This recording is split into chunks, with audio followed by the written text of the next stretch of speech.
The land around St. Leon in 1824 seemed built for rest.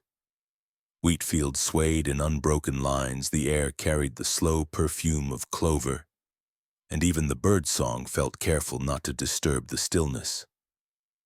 At the center of this calm stood Saint Gregory's parish. Whitewashed walls, a modest bell tower, and windows that caught the morning light in soft gold. The parish was loved by all who lived within sight of its steeple. Children were baptized beneath its rafters, vows were spoken at its altar, and the dead were buried in neat rows in its shaded cemetery. The parish was not merely a place of worship, it was a symbol of stability, the kind of stability that made people believe evil could never take root there. Yet beneath that order was something difficult to name, a quietness that seemed less like peace and more like a lid pressed firmly onto a jar. The air in St. Gregory's did not shift the way it should. Visitors often commented that the wind seemed to slow as it crossed the churchyard, as if reluctant to pass over the graves. The symmetry of the headstones was almost unnatural, every stone the same height, the same weathering, each inscription carved in the same hand, no matter the decade. At night, when the last candle in the parish was snuffed, the silence was complete. Dogs did not bark, insects did not hum. The stillness was the kind one only noticed after leaving. A silence that clung to you, making your ears strain for a sound that never came. The townsfolk, in their own way, revered that silence. It was proof they believed that St. Gregory's was holy ground. The priest would say that the souls here were at rest, and the earth itself honored that rest by keeping still. But if one looked at the church from the far edge of the wheat fields, they would notice something unsettling. The building seemed too perfectly aligned with the cemetery. The church's foundation and the grave rows were set on a strict geometric axis, as if measured not by chance, but by precise intention. This was not the loose scattering of stones seen in other burial grounds. This was design. Beneath the church was a crypt, sealed for as long as anyone could remember.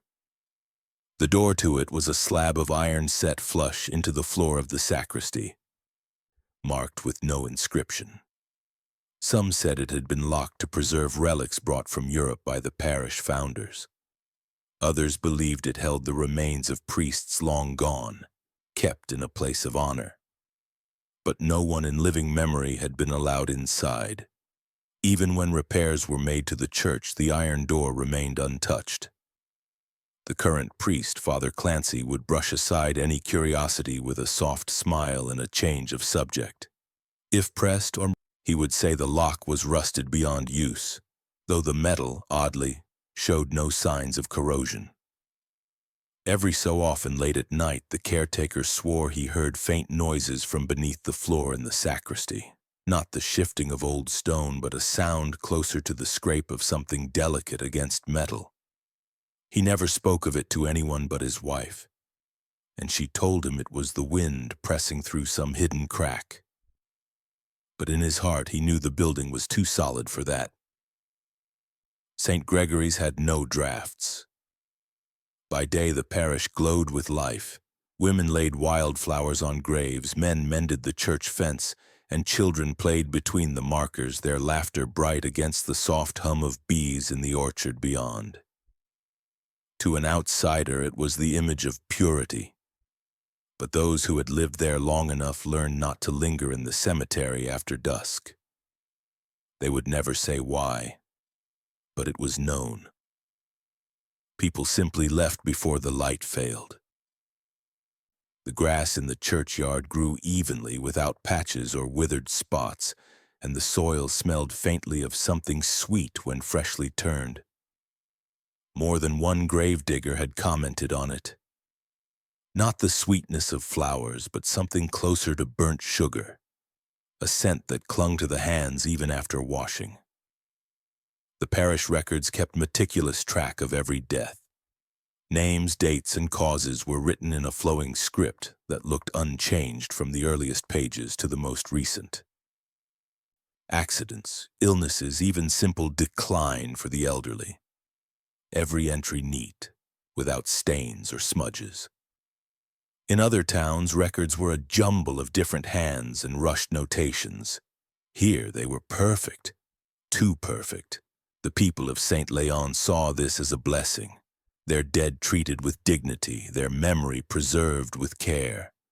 But there was something in the perfection that felt less like devotion and more like control, as if the dead were not merely recorded but catalogued, their existence shaped to fit some quiet order no one questioned. The rows of graves, the stillness of the air, the sealed crypt, the careful records.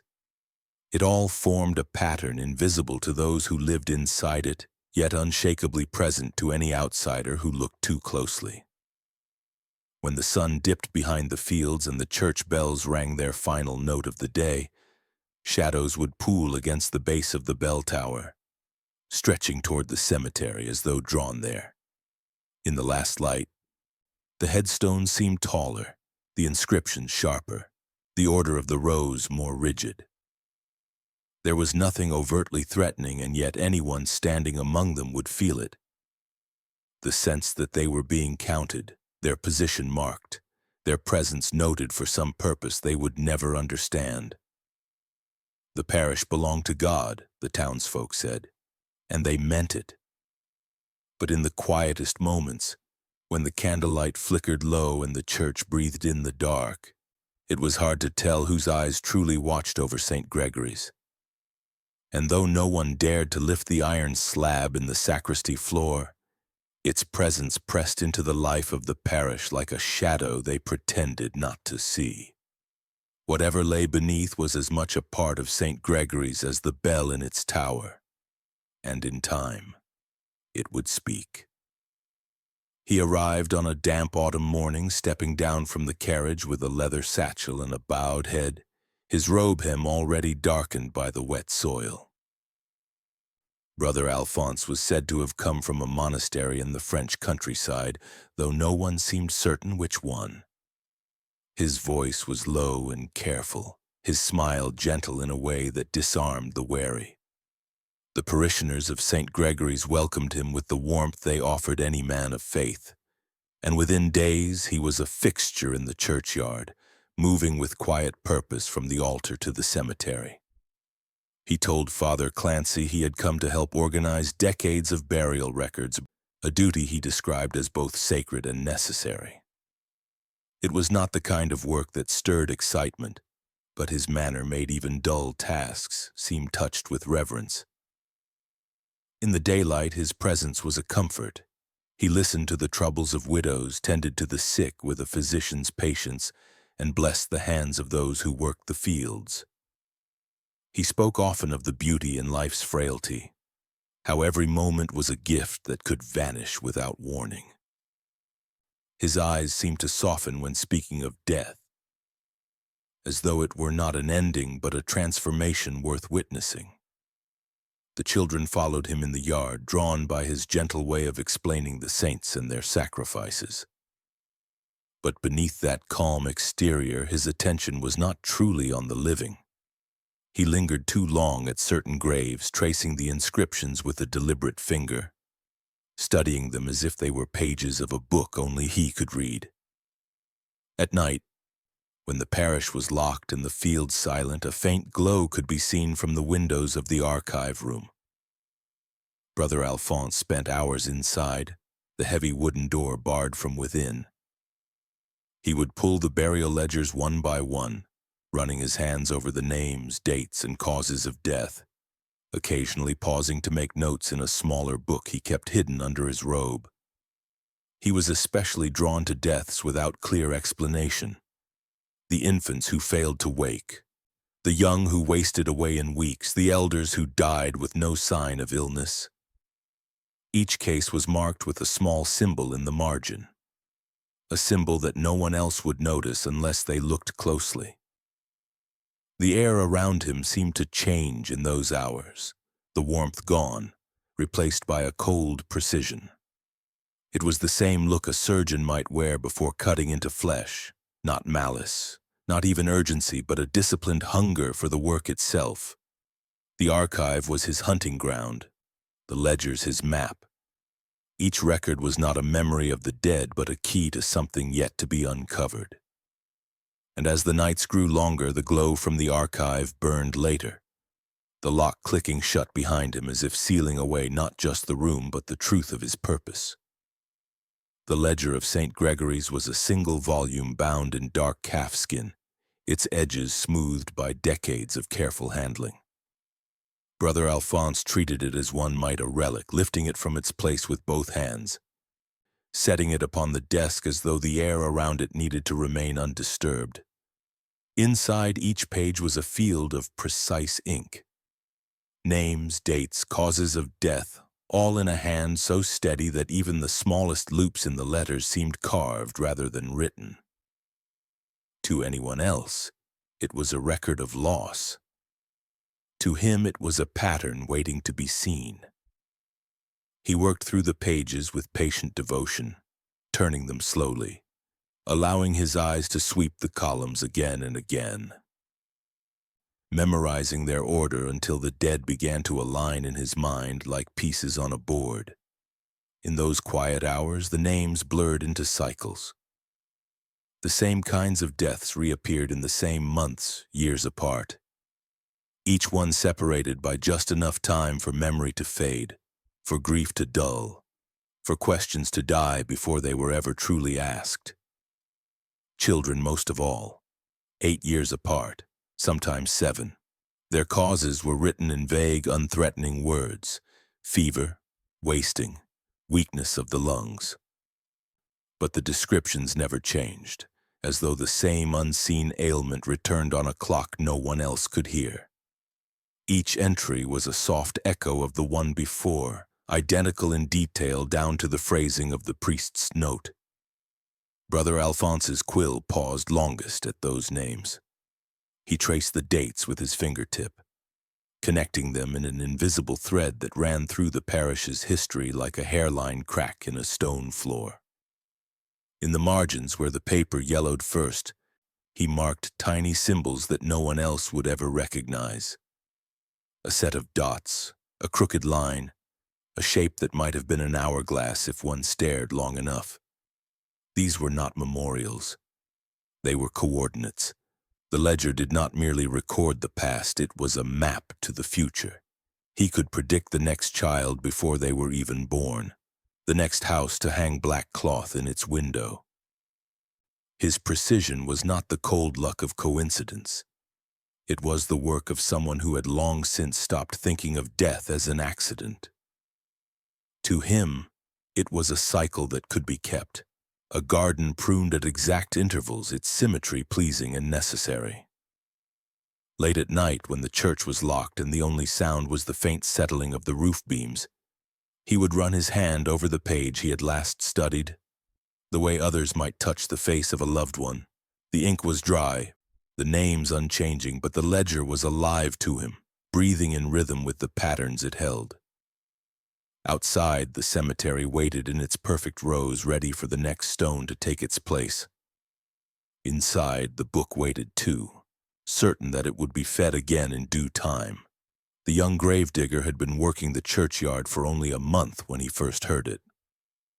He had finished filling the grave well after dusk, the lantern at his side casting a thin, wavering light over the new mound. The soil was still loose, the scent of it fresh in his nostrils, when a sound rose from beneath. Faint, irregular, almost too soft to notice at first. A hollow tapping, not the frantic pounding of panic, but something weaker, deliberate, as though measured between breaths. He froze, the shovel heavy in his hands, listening. The tapping came again, followed by a pause that seemed to stretch on too long, then another.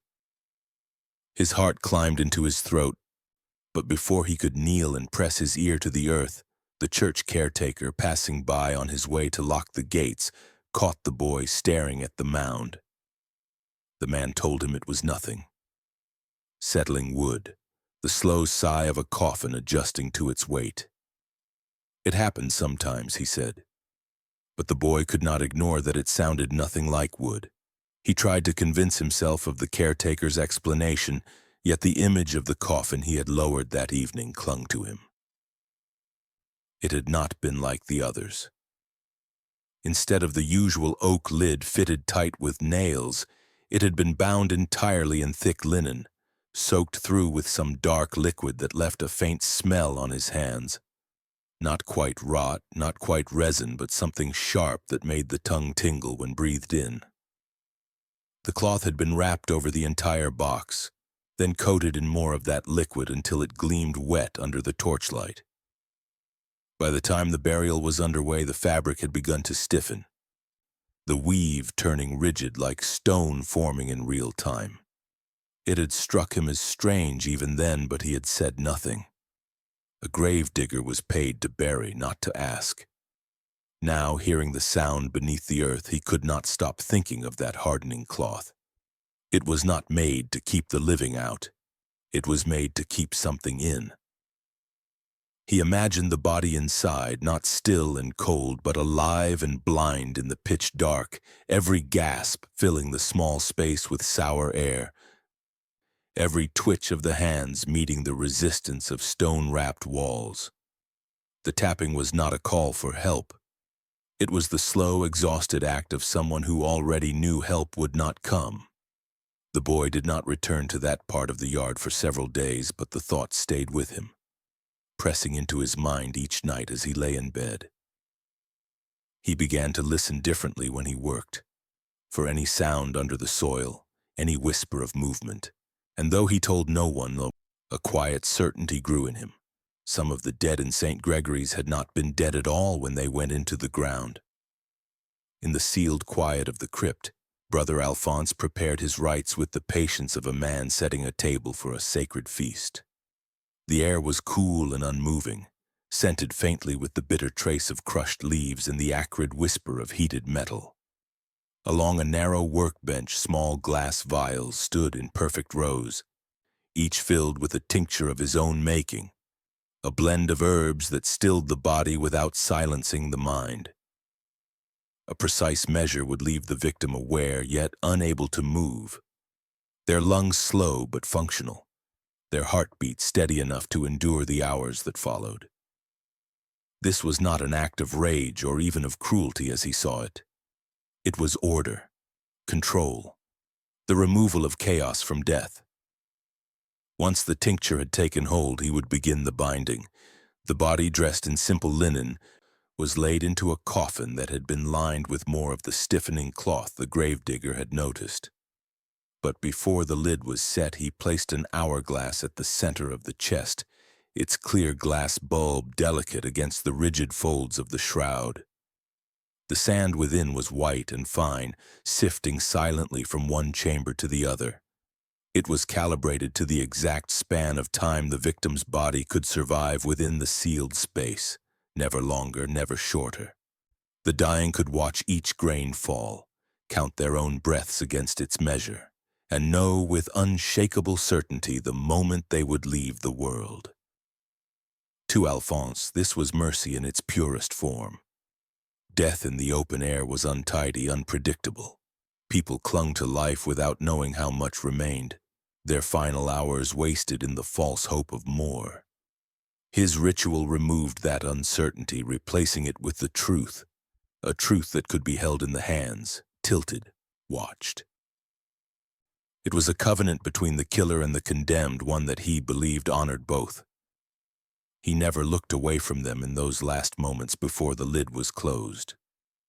Some blinked rapidly, trying to plead through the paralysis. Others kept their gaze fixed on the falling sand, accepting the gift he had given them. When the coffin was sealed and the linen coating hardened, it became a chamber of perfect stillness. No sound could escape, no air could enter. The grain of sand inside the glass was the only movement left, a world shrinking to a single point. Above them the cemetery stood in its rigid order, unaware of the quiet endurance being tested beneath the soil. And when the last grain fell, the pact was complete. The victim had not died wondering, they had died knowing. For Brother Alphonse, it was never about the act of killing itself.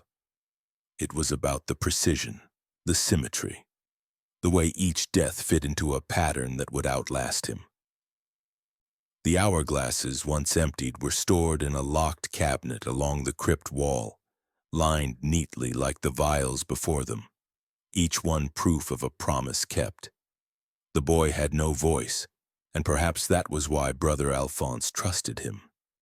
His muteness had made him invisible in many ways, a quiet shadow that moved through the parish unseen, carrying water for the altar, sweeping the aisles, lighting the candles before Mass.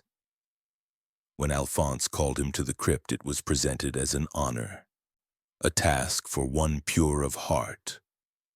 The boy followed without hesitation, the iron door closing behind them with a sound that was not loud but final.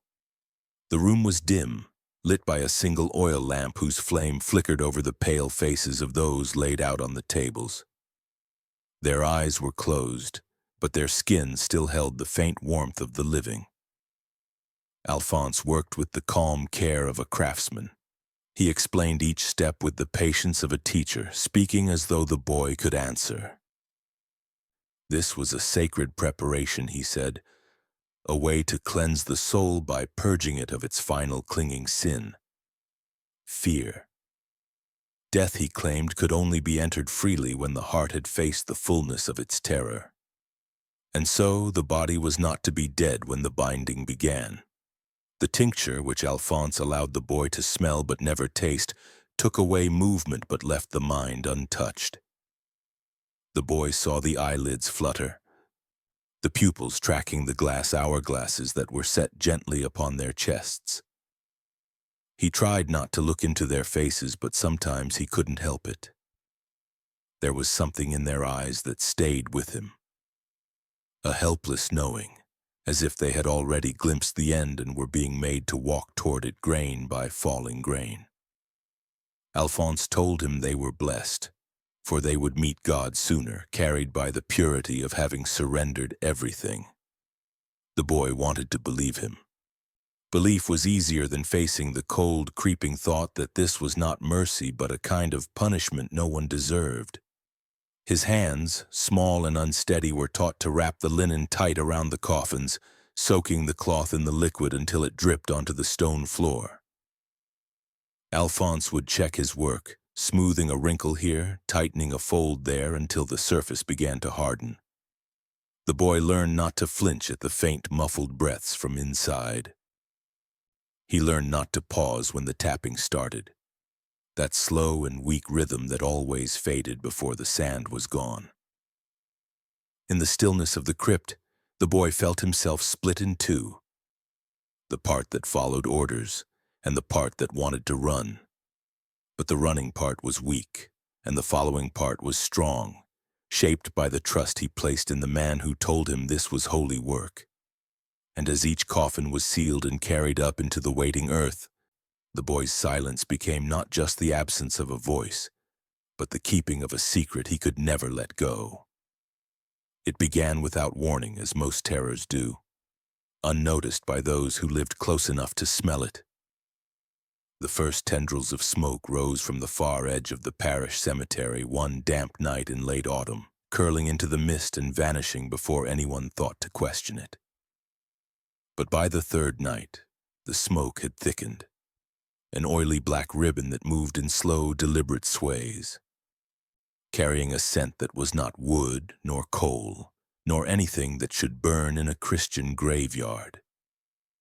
Those who passed through after night prayers claimed the air was warm even in the cold, as though the soil itself was exhaling.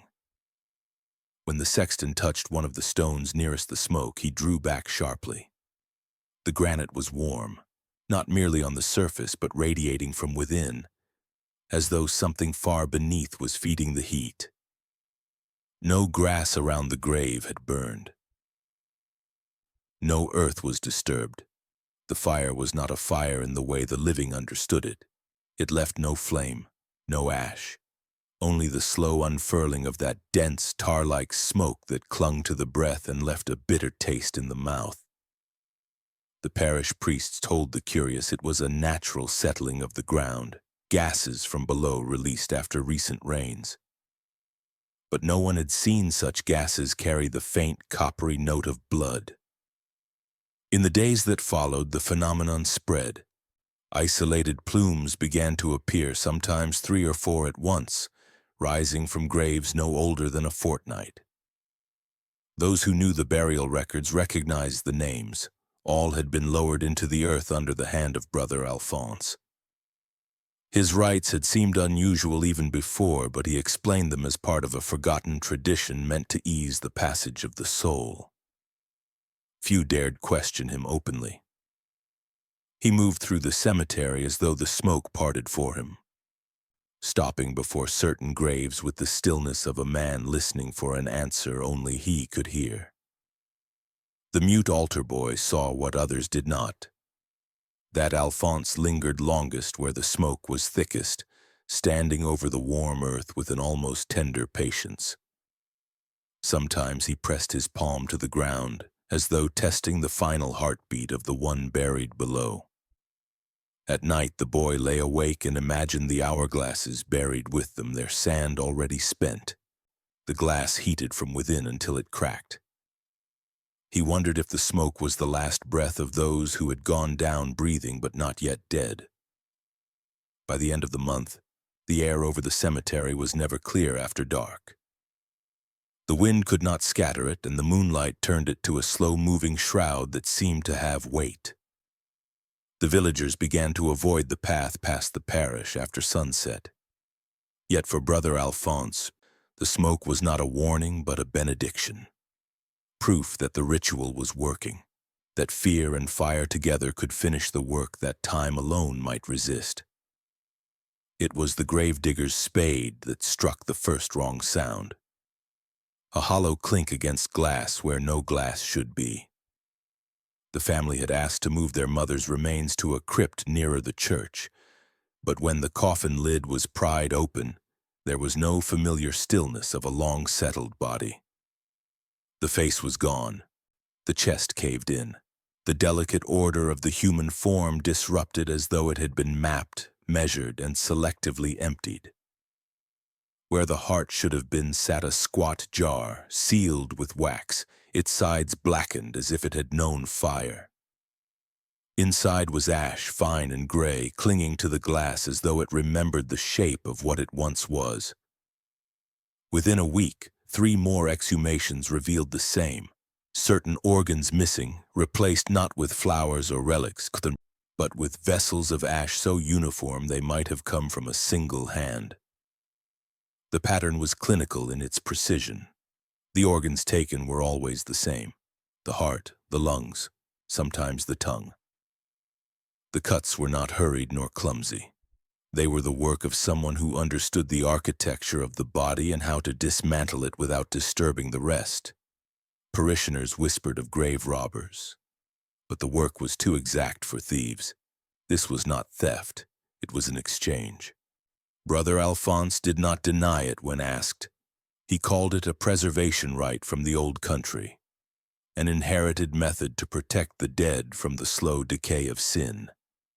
In his telling, the heart was the seat of temptation, the lungs the bellows of blasphemy, the tongue the courier of lies. To burn them was to strip the soul of its last impurities, to ensure that when the flesh was called to rise, it would rise clean. He explained it as one might explain the cleaning of a chalice, an act of maintenance, not malice. His voice carried the steady reason of a man who believed himself not just right but righteous. Beneath the crypt, behind a door most assumed led only to storage, the ovens stood in a row like squat, patient beasts. Their mouths were iron, their insides lined with brick darkened to black. Here the organs were fed to the flame one by one, never more than a single set at a time, as if each required its own careful purification. The fire burned slow and deliberate, leaving behind the same fine ash that now lay in jars within the coffins above.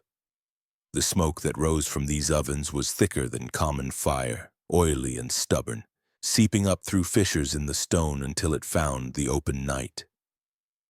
Those who had seen the smoke in the cemetery now understood why it carried the strange metallic tang of blood. It was not the earth that burned, but what had been taken from the dead reduced to soot and sealed back into their chests like a dark sacrament. For Alphonse, this was not desecration. It was completion, the final step in shaping a saint from whatever the grave had been given. They woke to the glow first, not the heat. Windows flickered with the restless light of flames that danced without wind, orange licking the night sky in slow, deliberate waves. From every street, people emerged half-dressed, clutching shawls and lanterns drawn by the strange fire at the edge of the churchyard. It was not the frantic roar of a building aflame nor the sharp crackle of wood surrendering to heat. It was a silent burning, steady as breathing, wrapping the entire cemetery in a trembling corona of light. Some swore they saw shapes moving within it, tall shadows walking the paths between the graves, pausing as though in reverence. Others claimed the fire bent away from the church itself, leaning back like a tide that would never dare touch the sanctuary's stone. Yet as the townsfolk drew closer, they felt no heat on their skin. The air was not scorched, but strangely heavy, weighted with a smell that curled into the lungs and stayed there. Tar, bitter and black, tangled with the sweetness of dried herbs, the kind kept in drawers to ward off rot. It was an aroma that made the mind unsure whether to gag or inhale deeper. Some recognized the herbs as those burned in funeral rites generations ago, though no one could recall who had taught them that.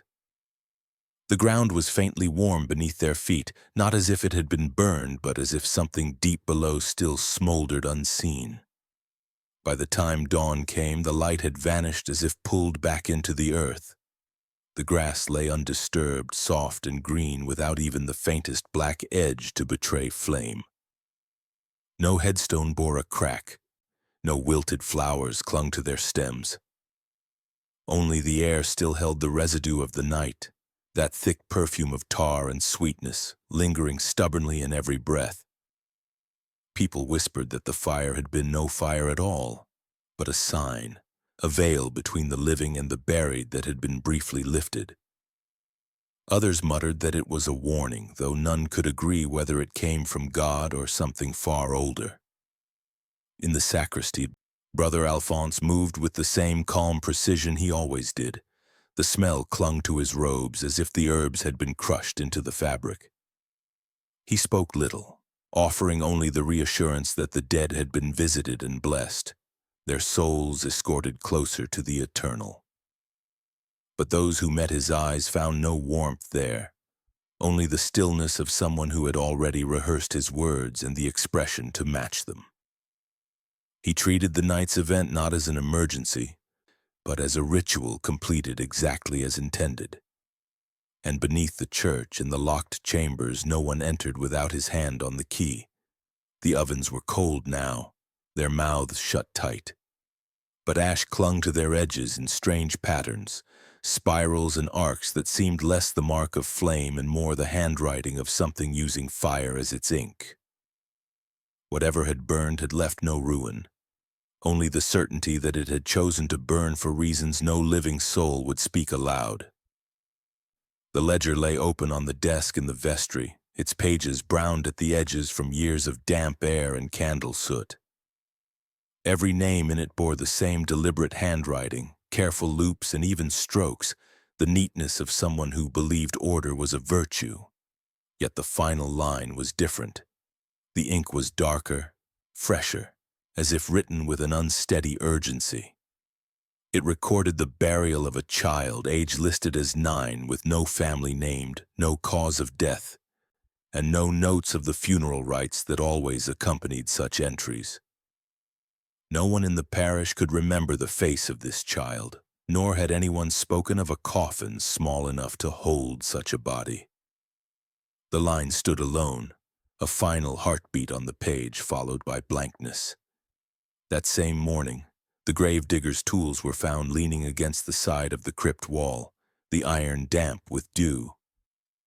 The man himself was gone, his cottage locked from the outside, the hearth inside cold and swept clean as if no one had lived there for months.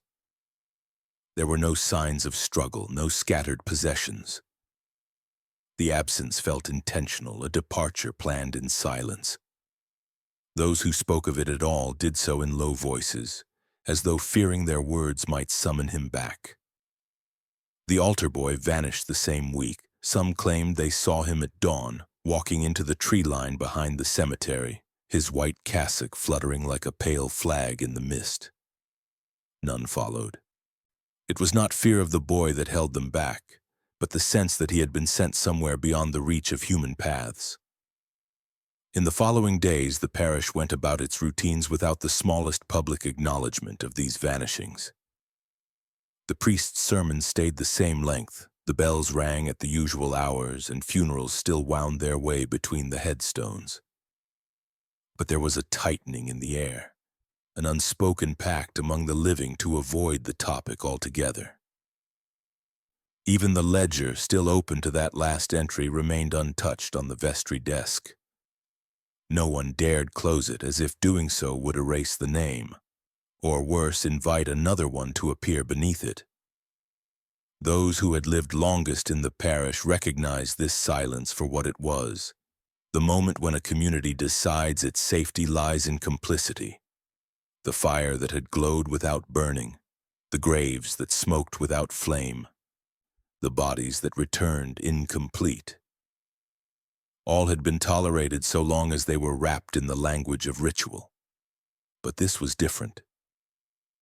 A child no one knew, claimed by a parish that had no reason to claim them, marked the point where memory itself began to be erased. Not by time, but by will. The kind of forgetting that demanded effort.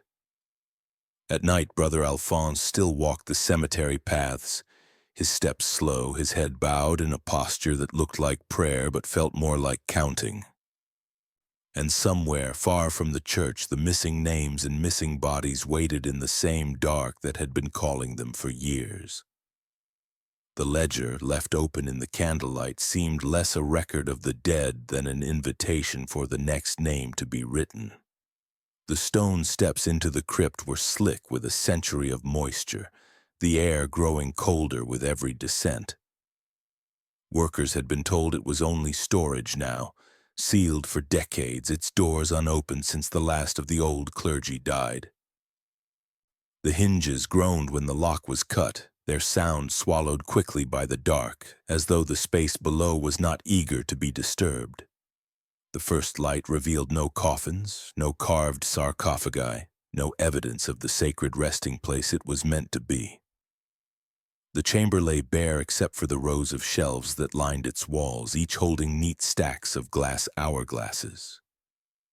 They were identical in size and shape, their surfaces free of dust, as if someone had polished them in recent years despite the sealed entrance. Inside each hourglass was not sand but a fine black ash, clinging faintly to the glass as though it did not wish to settle. No labels marked them, no numbers or dates. Yet their arrangement was precise, the shelves organized as if by a mind that believed symmetry was its own form of devotion. Some stood upright, others inverted, their contents shifting slowly with the vibration of footsteps on the stone floor. One of the workers tapped the glass of the nearest hourglass, and the ash swirled in a slow spiral before settling again, leaving faint streaks on the inside like fingerprints from the dead. There was no odor, no sign of rot. It was a clean death that had been preserved here, stripped of any human trace but this dark residue. The parish archives held no mention of these hourglasses, no inventory or explanation for their existence. Officially, the crypt had been reserved for the remains of priests and certain parishioners granted rare honor. But the burial ledgers that survived stopped long before the crypt had been sealed, and no transfer records were found. Some of the older townsfolk claimed the ashes were from candles burned in funeral rites. Others whispered of ovens beneath the church, their chimneys hidden in the bell tower. used not for bread or warmth, but for reducing the flesh of the faithful to something more obedient. The hourglasses themselves were cold to the touch, though the room was warmer than the corridors above. It was the kind of cold that felt like a presence, a refusal, as if whatever these vessels held had not finished passing through time. One by one, the workers counted them, 137 in total, stacked with mathematical care. When they finished, the silence in the crypt seemed thicker, and their own breathing sounded like trespass. No priest came to bless the space. No authority claimed the objects. The crypt was resealed after the renovation, its contents left exactly as they had been found. The workers spoke little of it afterward, but each carried the image of those black hourglasses as if it had been etched into the back of their minds. A record not meant for the living, waiting patiently for the next turn. The decades passed like a slow, reluctant tide, carrying away those who had lived through the night the graves burned without burning. Their children and grandchildren grew up with only the faintest scraps of the story, softened in retelling, buried beneath the polite silences of a town that knew how to erase its own memory when survival required it. Yet the memory was not gone. It lingered in the way older parishioners tightened their lips at certain questions, in the way the churchyard was avoided after dusk, in the way the name of Brother Alphonse, once spoken daily, seemed to rot in the mouth if anyone tried to say it aloud. The law came quietly years later, its language formal and bloodless, yet its purpose unmistakable. No burial, it declared, would take place without the presence of at least 3 citizens not of the clergy, sworn to witness and record every act. It was presented as a safeguard against clerical error, an administrative reform for the public good. But in the small towns and parishes where the earth had been disturbed by secrets, it felt like a public admission, a quiet acknowledgement that something had happened once, something that no one had been able to stop. The churchyard itself changed in ways that seemed gentle on the surface but cut deep in their meaning. The rows of headstones, many leaning and cracked from years of neglect, were pulled down. The graves were not exhumed, but their boundaries were erased, replaced by neat paths and flower beds.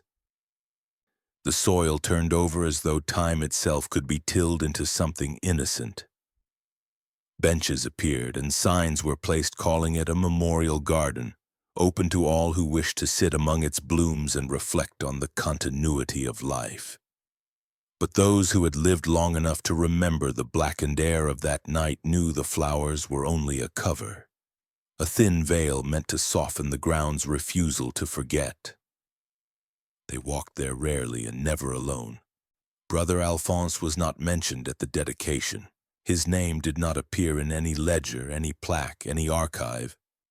To speak of him, even in private, was to court a kind of unease that felt older than fear.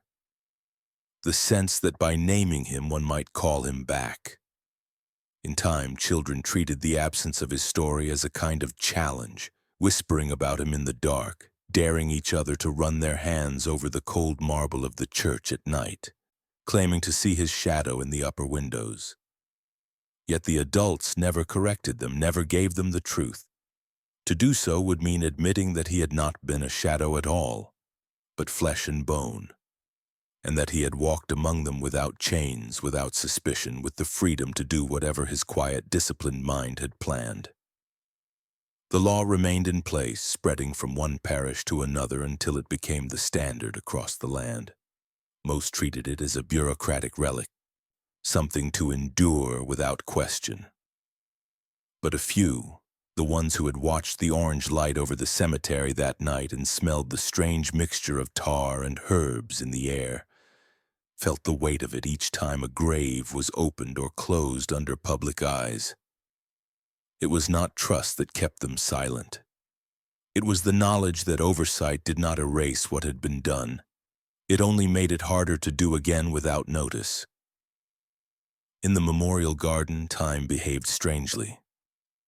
The flowers grew with almost unnatural vigor, their roots drinking from a soil that had been steeped in whatever rites had once been performed there. The wind sometimes carried scents that had no place in summer. The faint medicinal bitterness of burnt sage, the heavy sweetness of resin, the acrid sting of pitch. The few who noticed told themselves it was their imagination or some remnant of memory rising in the heat. But when they walked away, the smell seemed to follow, clinging to their hair, their clothes, as if the garden marked them for having stayed too long. No written history recorded the truth. No sermon warned of what had been. And yet the town's way of moving, speaking, even worshiping carried a faint distortion, like a mirror that had been cracked and mended but still bore the fracture. The evil that had once moved in silence beneath their feet had left more than ashes. It had reshaped the way they thought about death, the way they looked at each other, the way they measured trust. And though no one dared to speak his name, everyone in some corner of their mind still kept a space for him. Not as a memory, but as a possibility. Evil does not always enter the world with fire or screams. More often it comes softly with clean hands and careful steps, clothed in the ordinary habits of respectable men. It does not rush. It measures. It observes. It waits until the right moment when those around it have grown so used to its presence that they can no longer imagine danger in its shadow. The loud and chaotic villain can be resisted, but the quiet one, the one who smiles, who nods, who keeps his voice low, is a far greater threat. For in silence there is no alarm, and without alarm there is no defense. The truest danger lies in precision. A meticulous mind can make cruelty appear as order, and ritual can dress horror in the robes of duty. A ledger, a schedule, a seal of approval. These are the tools by which atrocities are made invisible. The masses do not fear paperwork, they fear the absence of it. And so, when evil buries itself beneath stamps and signatures, it moves without suspicion.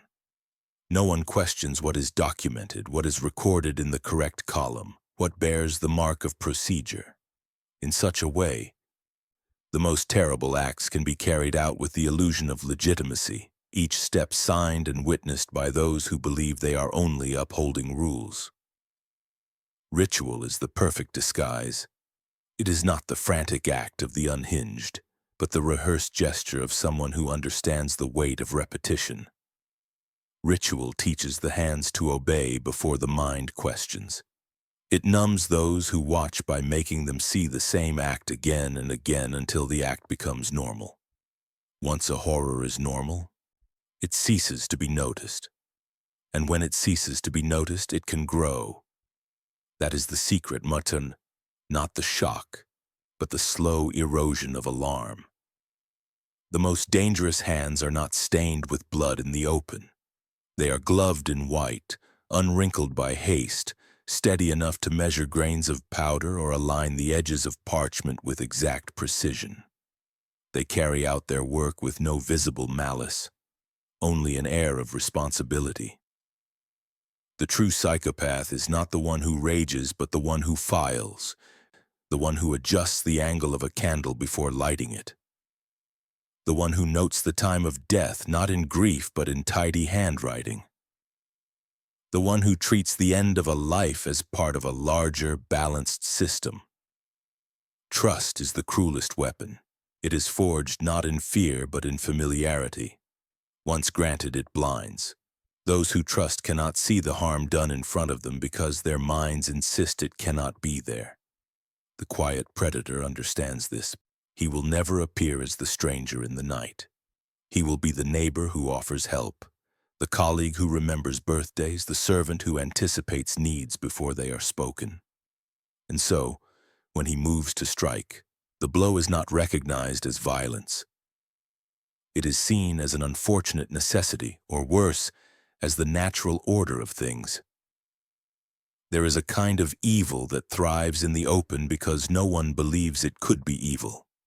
It hides not in shadows but in daylight. shielded by the assumption that something so visible cannot be sinister. People imagine that malevolence must wear a scowl, must carry a knife, must speak in threats.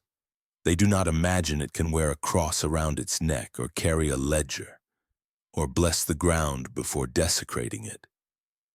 They do not imagine it can bow its head in prayer even as it calculates the moment a breath will stop. The philosophy of silent evil is simple. Never disturb the surface. Let the air remain calm, the expressions unchanged, the words polite. Let no sound betray the shift beneath. Beneath still waters, currents can drag the strongest swimmer under without a ripple to warn those watching from the shore.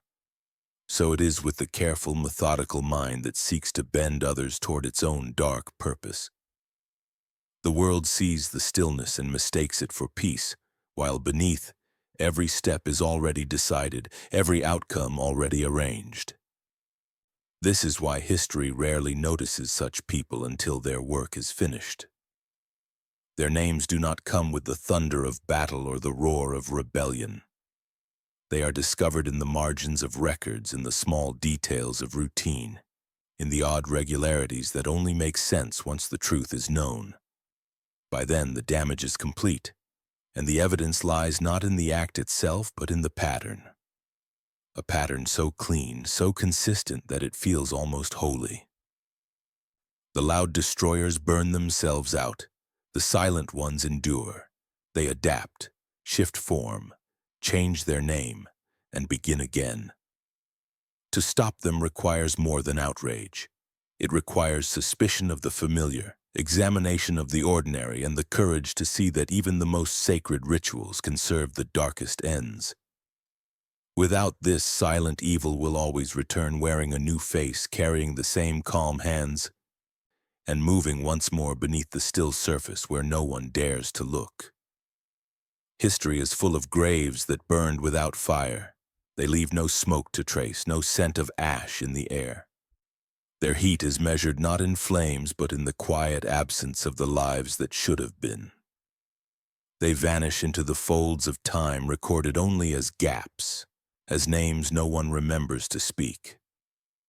The ground that covers them remains unscarred, grass growing without knowledge of what lies beneath, as though the earth itself is complicit in forgetting.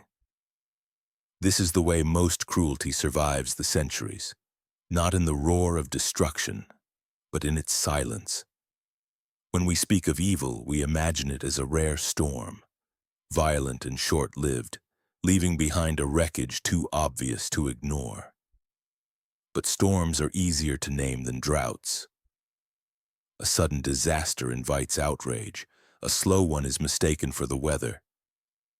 The truth is that the most enduring horrors do not demand attention. They do not need to frighten. They need only to continue day after day until they have worn down the instinct to resist. And by the time we notice, their work is already complete. It is tempting to believe that such things belong to a darker, less civilized age. That the minds capable of such cold precision have been purged by progress. But cruelty does not need swords or dungeons to thrive. It needs only the same ingredients it has always required: power without accountability, routine without question, trust without suspicion. These are still with us. They hide inside systems we have convinced ourselves are too modern, too humane to be dangerous. We cling to the illusion that if something is organized, it cannot be cruel. We forget that organization is not the opposite of chaos, but its disguise. There are countless quiet places where such a thing could be happening now, and we would not see it. A locked room in a building no one visits. A wing of an institution where the doors are always closed. A file marked confidential in an archive no one ever requests to open. Cruelty flourishes best where it is neither forbidden nor acknowledged, where it can exist under the name of necessity or tradition. The faces that carry it out will not look monstrous. They will belong to those we trust, those we thank, those we never think to question. Imagine a mind like that, a mind that understands patience as a weapon, that sees the long game not as a burden but as a calling. It does not crave recognition for its work. It is satisfied with knowing the work is done, that the plan was followed, that the pattern was kept. It does not matter if no one ever uncovers it. In fact, that is the highest form of success. To complete something so vast, so perfect, that the world continues as though it never happened. When we hear of such crimes long after they have been committed, we are eager to think they were only possible because no one knew. But this is a comfort we grant ourselves. More often than not, someone did know. Someone saw enough to suspect. Someone noticed the closed doors, the restricted hours, the missing records. They told themselves it was not their place to ask. They told themselves it was not urgent. They told themselves it was none of their business.